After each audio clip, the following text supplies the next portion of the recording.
আমাদের আম্মা জান বললেন, বেটি রে, ও বেটি ফাতেমা, তোমার আব্বা দিনের দাওয়াত দিতে গিয়েছিল, আল্লাহ পাকের ওয়াহদানিয়াতের বাণী, একত্ববাদের বাণী প্রচার করতে গিয়েছিল। বেঈমানের দলেরা, বেদিনের দলেরা, কুফফারে কুরাইশরা তোমার আব্বাকে এতবার মেরেছে। তোমার আব্বা জানে নূরের বদনটা রক্তে লাল হয়ে গিয়েছে মা। তোমার আব্বা জানে নূরের বদনটা খুন আর খুন হয়ে গিয়েছে মা। আম্মা জান খাদিজাতুল কুবরা রাদিয়াল্লাহু তাআলা আনহা তড়িঘড়ি আগিয়ে গেলে দয়া নবীকে ধরাধরি করে বাড়িতে নিয়ে আসলে আম্মা জান শাড়ির আঁচলটা দিয়ে দয়া নবীর গায়ের খুর মোবারক গুলো মুছে দিচ্ছে। আম্মা জানে লক্ষ্য পড়ে গেল আল্লাহ নবীর নূরের বদনে পাথরের টুকরা ঢুকে আছে। আম্মা জান আঙুল দিয়ে টেনে পাথরের টুকরা বার করলেন। ওই জায়গা দিয়ে খুন মোবারক ফিনকি দিয়ে বার হয়ে আম্মা জানের মুখে লেগে গেল। আম্মা জান টুকুরে খেতে এ মক্কার বেঈমানের দলেরা, এ কুফফারে কুরাইশরা, আবু জাহাল, এ আবু লাহাব, এ ওলীদ ইবনে মুগীরা, কোথায় কে আছিস বল? আমি খাদিজা, আমার টাকা নিয়ে তোরা ব্যবসা করিস। খাদিজার সামনে দাঁড়িয়ে বল, খাদিজার টাকা নিয়ে বড় লোক হসনি, খাদিজার টাকা নিয়ে ব্যবসা করিসনি, খাদিজার টাকা নিয়ে বড় লোক হলি, খাদিজার টাকা নিয়ে ব্যবসা করলি, আর খাদিজার বাবারা স্বামীটাকে ধরে এত মার তোরা মারলি। দয়ার নবী আমাদের আম্মা জানে মুখে কান্না লাগিয়ে দিয়ে বললেন, খাদিজা বলো না, এমন করে বলো না, খাদিজা এমন করে বলো না। এদিকে নবী নন্দিনী ফাতেমাতুজ জাহরা রাদিয়াল্লাহু তাআলা দুটো কাঁধ তুলে আল্লাহ পাকের দরবারে অঝর নয়নে কাঁদছেন। আল্লাহ, আমার আব্বা জান জীবনেও কোনোদিন গরিবের সঙ্গে দুর্ব্যবহার করি, আমার আব্বা জান কখনো এতিমের মাল আত্মসাৎ করিনি, আমার আব্বা জান কোনদিন প্রতিবেশীর হক নষ্ট করিনি, আমার আব্বা জান কোনদিন কারো গালে এইভাবে চর মারিনি। অথচ আজকে দিনে ওরা আমার আব্বা জানকে এত মার মারলো। আমি ফাতেমা আমার আব্বা জানে নূরের বদনটা দেখে চিনতে পারি না, আমার আব্বা জানকে দেখে আমি চিনতে পারি না। দয়া নবী ফাতেমার হাতটাকে নামিয়ে দিলেন। বেটি রে, বদদোয়া করো না বেটি, বদদোয়া করো না। ও মা ফাতেমা, কিয়ামতের ময়দানে যেদিন বাপ বেটার হবে না, বেটা বাপের হবে না, মা মেয়ের হবে না, মেয়ে মায়ের হবে না, ওই দিন আমি রাসূলুল্লাহ ক্ষত বিক্ষত চিহ্নগুলো আল্লাহ পাককে দেখাবো। আল্লাহ পাককে দেখিয়ে বলবো, ও রব্বুল আলামিন, আল্লাহ পাক দুনিয়ার জমিনে বেঈমানেরা আমাকে মেরেছে, আমি নবী আমার শরীরের ক্ষত বিক্ষত আজকে আপনার সামনে হাজিরা দিলাম। আল্লাহ আমার এক একটা মারের দাগের বিনিময়ে আমার লক্ষ লক্ষ গুনাহগার উম্মতিকে আপনি নাজাত করে দেন। ফাতেমা আল্লাহ পাকের কাছ থেকে এক একটা দাগের বিনিময়ে লক্ষ লক্ষ গুনাহগার উম্মতি দিগের জীবনের গুনাহকে মাফ করিয়ে নেব। জোরে বলতে পারলেন না সুবহানাল্লাহ? জোরে বলেন না সুবহানাল্লাহ? নারে তাকবীর।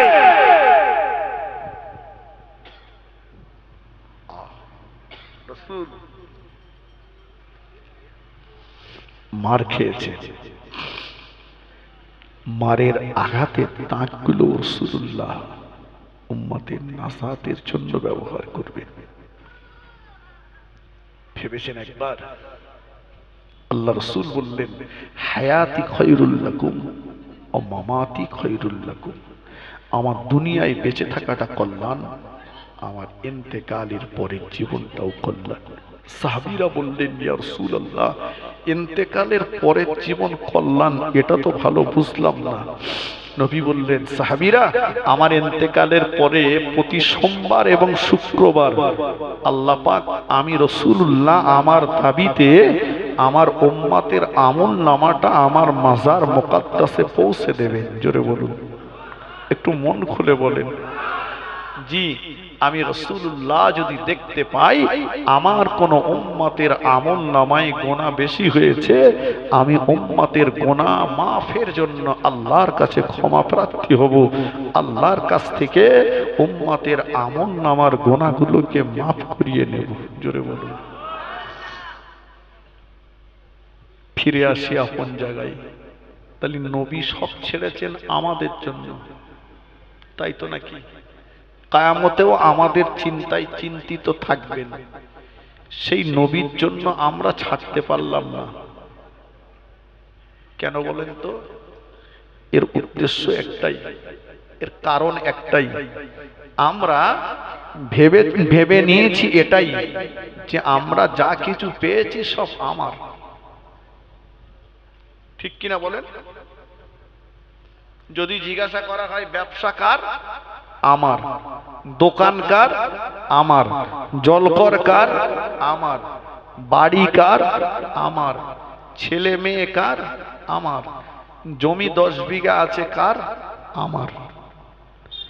ভাই এটা না বলে যদি আমি এটা বলি যে বাড়ি কার, এর মূল মালিক হচ্ছেন আল্লাহ, আমি ভোগ দখলদার। বোঝা যাচ্ছে কথা? দোকানকার মূল মালিক হচ্ছে আল্লাহ, আমি ভোগ দখলদার। জমি মূল মালিক আল্লাহ, আমি ভোগ দখলদার। সন্তান মূল মালিক আল্লাহ, আমি ভোগ দখলদার। জি, যখনই এটা আমি ভাববো আর আমার অন্তরে এটাকে জায়গা দিতে পারবো, তখন কিন্তু দুতলায় খাটে শুয়ে থাকলেও যেই মসজিদে আজান হবে সেই এটাও মনে এসে যাবে যে বাড়িতে শুয়ে আছি এ বাড়ির মূল মালিক তো আমি না।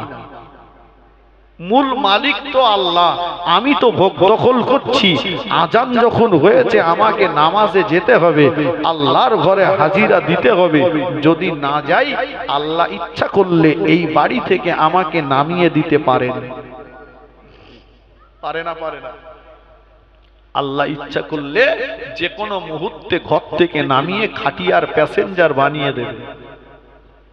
দেখুন, হসপিটাল গুলোতে চলে যান, দেখবেন কত মানুষ সুখ আর আরামের বিছানা ছেড়ে হসপিটালের বেডে শুয়ে কাতরাচ্ছে। দোকান জমি দিয়েছেন আল্লাহ, মূল মালিক তিনি, আমি ভোগ দখল করছি। যেই এটা অন্তরে জায়গা পাবে, সেই আজান হলে শত খরিদ্দার থাকলেও বলবো এখন আর মাল হবে না, কারণ এ দোকানের মালিক না আমি না, এ মালিক আল্লাহ। আমাকে আল্লাহ ভোগ দখল করতে দিয়েছে, যদি আমি না যাই আল্লাহ দোকান কেড়ে নেবে আমার থেকে। অতএব আগে নামাজ পড়বো, তারপরে মাল দেবো। হাজী সাহেবরা দেখেছেন মক্কা মদিনার জমিনে আজান হয়ে গেলে বেচাকেনা বন্ধ। আর আমাদের আজান হয়েছে, জামাতের সময় হয়েছে, খরিদ্দারের চাপও বেড়েছে। ও বলে এই কটা লোক ছেড়ে দিয়ে গেলে আর পাবো না, নামাজ যাই যাকে যাক, পরে কাজা পড়ে লোয়ানি, মালগুলো হারিয়ে দিয়ে বিপদে পড়ে গেছে। ঠিক কিনা ভাই? জলখর ব্যবসা সব কিছুতেই জায়গা এটা আমাকে আপনাকে দিতে হবে। সন্তান আমাকে এটাই অন্তরে জায়গা দিতে হবে, আল্লাহ আমাকে দিয়েছেন, ইচ্ছা করলে আল্লাহ কেড়ে নেবেন। অতএব তাকে দিনমুখী, ধর্মমুখী, কোরআনমুখী, নামাজমুখী করাতে হবে। এটা আমার দায়িত্ব, তা না হলে গার্জিয়ান হিসাবেও আমাকে কৈফিয়ত দেওয়া লাগবে। এই কথাটি যদি জায়গা দিতে পারতাম, মসজিদ মুখ আমরাও হয়ে যেতাম। ভাই, রাসূলের সাহাবী হযরত আবু তালহা রাদিয়াল্লাহু আনহু গরীব মানুষ, কিন্তু 5 ওয়াক্ত নামাজ বাকায়দা মসজিদে নববী শরীফে আমার রাসূলুল্লাহ সাল্লাল্লাহু আলাইহি ওয়াসাল্লামের পিছনে ইক্তেদা করে জামাতের সঙ্গে আদায় করতেন। জোরে বলুন, একটু মন খুলে হবে না? মাশাআল্লাহ, এখানে আমার সামনে যা শ্রোতা বসেছে সব 5 ওয়াক্ত মুসল্লি। তো 5 ওয়াক্ত না হলেও 100 ওয়াক্ত। কি বলেন? বলে যাই, কেউ মরে গেলি যায় আর শুক্রবারে যায়। মরে গেলি না গেলি খানায় বলবে না, আর শুক্রবারে না গেলি লোকে খারাপ বলবে। শুক্রবারে যাই তো এত ব্যস্ত, ইমাম সাহেব যখন খুতবা দিচ্ছে তখন ঢুকছে আর 2 রাকাত পড়েই দেখা যাচ্ছে ছেঁড়া দুটো নিয়ে গিয়েছিল, পাল্টে ভালো মাল দুটো নিয়ে বাড়িয়ে গেছে। আপনাদের এদিকে মসজিদের কি অবস্থা জানি না, তবে অধিকাংশ জায়গাতে দেখছি 2 রাকাত পড়েই পালাচ্ছে। ঠিক কিনা ভাই? ভাই, বসিরহাটের আল্লামা হুজুর লিখেছেন, মেসলা হুজুর পীর কেবলা রহমাতুল্লাহ আলাইহি লিখেছে, কেউ যদি ইচ্ছাকৃত আখেরি জোহরের নামাজ ছেড়ে দিল তো বছরে তার 52টা জোহর কাজা হওয়ার আশঙ্কা রয়েছে। বাবু, ওটা যদি কাজা থেকে যায় তো এক এক ওয়াক্তের বিনিময়ে 2,88,00,000 বছর জাহান্নামে থাকতে হবে। মসজিদে গেলে এত ব্যস্ত কেন? মসজিদে ব্যস্ত, মাদ্রাসায় ব্যস্ত, জলসায় ব্যস্ত। মসজিদে ইমাম সাহেবের কেরাত যদি লম্বা হয়, বয়ান যদি লম্বা হয়, দোয়া যদি লম্বা হয়, মসজিদ থেকে বেরিয়ে বলছে এই ইমাম আর চলবে না, এর বাদ দে। কেন? বলে খেয়ে খেয়ে গায়ে তেল জমে গেছে। মানে কি খাওয়া খেতে? বলি এত বড় দোয়া করে, আমি ওদিক ধান কেটে রেখেছি আর দোয়াও শেষ হচ্ছে না, বাধ্য ইমাম চলবে না। যে লোকটা মসজিদ থেকে বেরিয়ে ইমাম সাহেবের দোয়া, বয়ান, বক্তৃতা লম্বা হওয়ার জন্য সমালোচনা করছিল, দেখবেন আমার কথাটি মিলিয়ে নেবেন, সেই লোকটাই ঘন্টার পর ঘন্টা চায়ের দোকানে বসে পরের গীবত করছে, সেখানে ওর ব্যস্ততা নেই। সত্য না মিথ্যা? ঘন্টার পর ঘন্টা চায়ের দোকানে বসে পরের গীবত করছে, ব্যস্ততা নেই। কিন্তু মসজিদে আসলে ব্যস্ত। নবী বলেছেন উত্তম জায়গা মসজিদ ঘর আর নিকৃষ্টতম জায়গা বাজার। সাহাবীরা মসজিদে গেলে বাড়ি আসতে চাইতেন না আর বাজারে গেলে থাকতে চাইতেন না, আর আমরা মসজিদে গেলে একটু কথা বলেন থাকতে চাই না আর বাজারে গেলে বাড়ি আসতে চাই না। আবু তালহা রাদিয়াল্লাহু আনহু 5 ওয়াক্ত নামাজ বাকায়দা জামাতের সঙ্গে পড়তেন। মদিনার মসজিদ নববী শরীফে আসরের আযান হয়ে গেল। আবু তালহা রাদিয়াল্লাহু তাআলা আনহু হুজুর আমার ওযু করে রেডি হয়ে নিচ্ছেন, জামাতে নামাজ পড়তে যাবেন। হুজুর যখনই মসজিদে যেতেন বাড়ি থেকে ওযু করে মসজিদে যেতেন। যে মানুষটা বাড়ি থেকে ওযু করে মসজিদে রওনা হলো ওই ব্যক্তিটা যেন ইহরাম পরে খানায় কাবা শরীফে রওনা হয়ে গেল। জোরে বলে। যে মানুষটা বাড়ি থেকে ওযু করে মসজিদে গেল ওই লোকটা যেন ইহরাম পরে কাবায় গেল। সুবহানাল্লাহ। আর আমরা দেখছি আজান হয়েছে 15 মিনিট পরে জামাত, একটা বিড়ি খাওয়া যাবে, সময় যা আছে একটা বিড়ি খাওয়া যাবে। বাড়ির থেকে বিড়ি ধরে মসজিদের দিকে যাচ্ছে, মসজিদের গেটের কাছে যেয়ে এইবার মরণের টান মেরেছে, একে টানে সুতোর গোড়া পর্যন্ত পৌঁছেতেছে। বিড়িটা ফেলে দে, ওযুখানাতে করে ওযু করে মসজিদে আল্লাহ, এই যে ভক ভক করে গালদে গন্ধ বেরোচ্ছে ওতে পাশের মুসল্লি অস্থির, ফেরেশতাও অস্থির।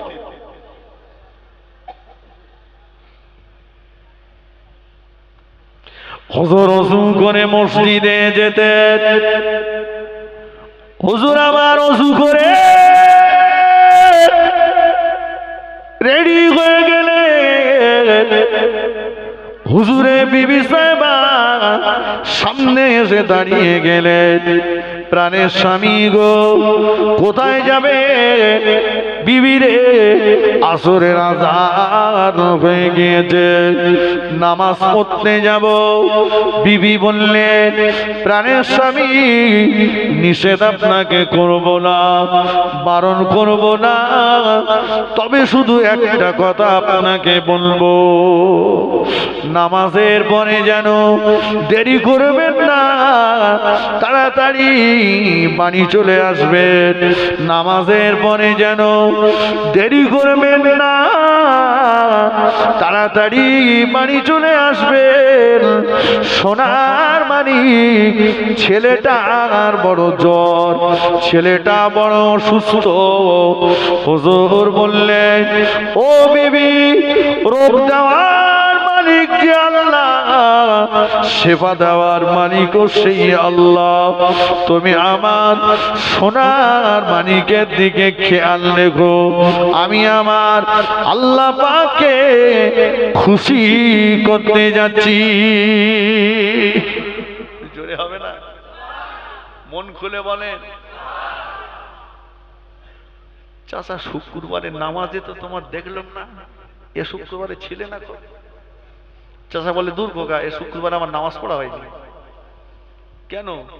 বলে আর বলিস নে, আমার নাম খোকা শুকুর আলী, আধার কার্ডে আমার নাম এসেছে কুকুর আলী। তাই খোকা আধার কার্ডটা সংশোধন করতে গিয়েছিলাম আজকে বিডিও অফিসে। চাচা আল্লাহর বাদ দিয়ে, নামাজ বাদ দিয়ে নাম সংশোধন করতে যাচ্ছে। আর আবু তালহা হুজুর বলছেন বিবি, রোগ দেওয়ার মালিক আল্লাহ, শেফা দেওয়ার মালিকও আল্লাহ, তুমি সন্তানের দিকে লক্ষ্য রাখো, আমি একটু আল্লাহকে খুশি করে আসি। করে বলুন, একটু মন খুলে বলে। হুজুর আমার মসজিদে নববী শরীফে চলে গেলেন। আল্লাহ নবী পিছনে নেদা করে আসরের নামাজ আদায় করলেন। আসরের নামাজের পরে হুজুর আমার তসবিতে মশগুল হয়ে গেলেন। বাড়ির কথা মনে নাই, বাচ্চার কথা মনে নাই, বিবির কথা মনে নাই। দেখতে দেখতে দেখতে দেখতে মদিনার মসজিদে নববী শরীফে মাগরিবের আযান হয়ে গেল। আবু তালহা রাদিয়াল্লাহু তাআলা আনহু আল্লাহ নবীর পিছনে ইক্তেদা করে মাগরিবের নামাজে দাঁড়িয়ে গেলেন। মাগরিবের নামাজের পরে হুজুর আমার আওয়াবিনের নামাজ পড়লেন। আওয়াবিনের নামাজের পরে হুজুর আমার কোরআন শরীফ তেলাওয়াতে মশগুল হয়ে গেলেন। বাড়ির কথা মনে নাই, বাচ্চার কথা মনে নাই, বিবির কথা মনে নাই। দেখতে দেখতে এশার ওয়াক্ত হয়ে গেল। হযরত বেলাল রাদিয়াল্লাহু তাআলা আনহু এশার আযান দিয়ে দিলেন। হুজুর আমার আল্লাহ নবী পিছনে ইক্তেদা করে এশার নামাজে দাঁড়িয়ে গেলেন। জোরে বলতে আল্লাহ সুবহানাল্লাহ। ভাই গিয়েছিলেন কখন? কখন গিয়েছিলেন? আসরে। এশার নামাজ পড়ে বাড়ি ফিরছেন। যাওয়ার সময় বিবি কি বলেছিল? একটু কথা বলেন। তাড়াতাড়ি এসো, ছেলের জ্বর। আচ্ছা, আমাদের বিবির বলা লাগবে না যে তাড়াতাড়ি এসো। এমনি যদি কোনো মুসল্লি কেউ যদি আসরে যে এশায় ফেরে